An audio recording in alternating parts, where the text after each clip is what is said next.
let's talk about some hydroponics. I started these November, and yeah, we're looking good.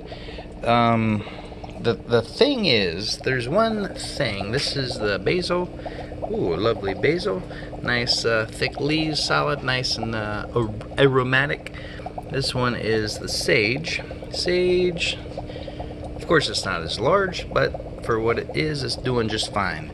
The important part with these plants is I added no nutrients this whole year. This is, almost the end of April, and oxygen is the only thing kind of keeping these things going. Oxygen to the roots.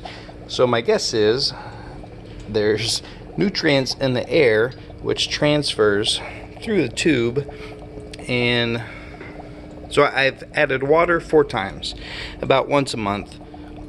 So that's the only nutrients, it's tap water that they get. These we're propagating. All right, so we see some roots on there. I'm not sure if you can tell, but there's some discoloration.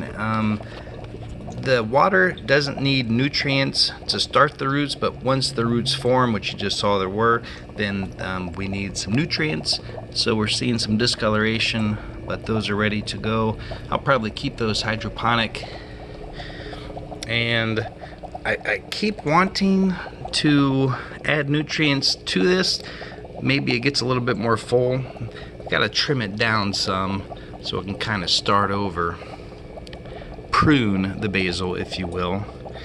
But yeah, super cool. Stoked about that.